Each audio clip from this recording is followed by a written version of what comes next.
Hello friends, welcome to our channel দুই জায়ের হেসেল। আজকে আমি আপনাদের সঙ্গে শেয়ার করব স্পাইসি চিলি চিকেন। তার জন্য আমাদের কি লাগবে আসুন একবার দেখে নিই।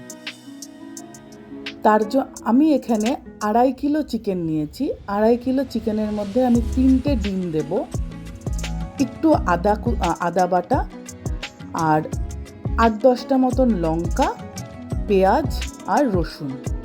আমি এখানে চিকেনগুলো আগের থেকে ধুয়ে ভিনিগারে ভিজিয়ে রেখেছিলাম আধ ঘন্টা।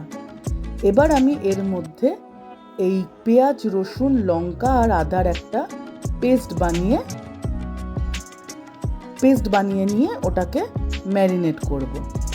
আমি ফার্স্টে একটুখানি নুন দিয়ে নিলাম। এবার আমি এর মধ্যে একে একে 3টে ডিম দিয়ে নেব। 3টে ডিম দিয়ে নেব। এবার আমি আদা, রসুন আর লঙ্কার পেস্টটা এর মধ্যে দিয়ে দেব।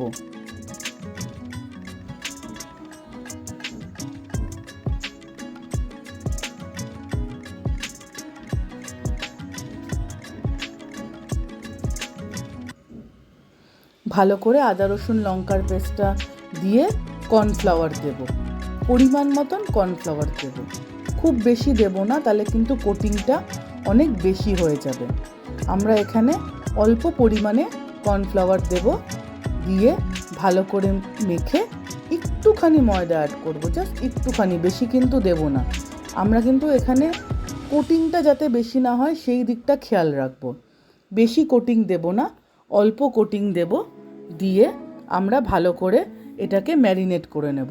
আর আমি এর মধ্যে আরেকটু ঝাল আনার জন্যে আমি আরেকটু লঙ্কার গুঁড়ো অ্যাড করেছি। এই যে ম্যারিনেশনটা আমি আধ ঘন্টা থেকে 45 মিনিট, 30 to 45 মিনিটস আমি করে রেখে দিয়েছি। রেখে দিয়ে কড়াইতে তেলটা ভালো করে গরম হলে আমরা চিকেনগুলোকে দিয়ে ভালো করে ফ্রাই করে নিয়েছি, মানে চিকেন পকোড়া করে নিয়েছি। চিলি চিকেন করার আগে চিকেন পকোড়াটা বানিয়ে নিয়েছি। এবার ওই তেলের মধ্যে, যেই তেলের মধ্যে চিকেন ভেজেছিলাম, তার মধ্যে বেশ খানিকটা পরিমাণ মতন রসুন কুচি দিয়ে ভালো করে নাড়াচাড়া করে নিয়েছি। ভালো করে রসুন কুচি দিয়ে নাড়াচাড়া করে যখন তেল থেকে রসুনের গন্ধটা বেরোবে, তখন তার মধ্যে এরকম ডুমো ডুমো করে পেঁয়াজ কেটে ভালো করে দিয়ে নাড়াচাড়া করে নেব। একটু পেঁয়াজগুলো হলে, বেশি কিন্তু ভাজবো না, হালকা একটু পেঁয়াজগুলো হয়ে আসলে তার মধ্যে ক্যাপসিকাম দিয়ে দেবো। দেখুন, ক্যাপসিকামগুলো আমি একটু বড় বড় করে কেটে নিয়েছি। ক্যাপসিকামগুলো দিয়ে আবার ভালো করে নাড়াচাড়া করে এবার আমি একে একে সসগুলো অ্যাড করব। আমাদের কিন্তু একটা জিনিস খেয়াল রাখতে হবে, আমরা কিন্তু চিলি চিকেনের পেঁয়াজ আর ক্যাপসিকামটা আমরা কিন্তু বেশি ভাজি না, আমাদের কিন্তু অল্প ভাজতে হবে, খুব বেশি ভাজবো না আমরা, যেন একটু যাতে সলিড ব্যাপারটা থাকে। খুব বেশি ভাজা হলে কিন্তু নেতিয়ে যাবে। এবার আমি একে একে soya sauce, chilli sauce, tomato sauce সব অ্যাড করে দেব।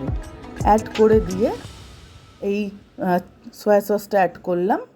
সবই আমরা পরিমাণ মতন দেব, যেরকম আপনারা সস খেতে পছন্দ করবেন ঠিক সেরকম দেবেন। যদি কেউ কম সস খেতে পছন্দ করেন কম দেবেন, বা যেরকম অল্প পরিমাণে সস দেবেন। দিয়ে হালকা করে একটু চিনি দেব। আর দেখুন, এরকম লম্বা লম্বা করে লঙ্কা আমি আগের থেকে কেটে ভিনিগারে ভিজিয়ে রেখেছিলাম, এই লঙ্কাগুলো অ্যাড করে দেব। তারপরে ওটাকে ভালো করে নাড়াচাড়া করে চিকেনগুলোকে আমি সব কড়াইয়ের মধ্যে দিয়ে দেব, দিয়ে ভালো করে নাড়াচাড়া করে নেব। দেখুন, আমাদের চিলি চিকেন কিন্তু অলমোস্ট হয়ে এসছে। লাস্টে আমি একটু কর্নফ্লাওয়ার অ্যাড করে দেব, যাতে আমার গ্রেভির কনসিস্টেন্সিটা আসে। দেখুন, আমাদের চিলি চিকেন কিন্তু হয়ে এসছে, সুন্দর একটা কালার এসছে।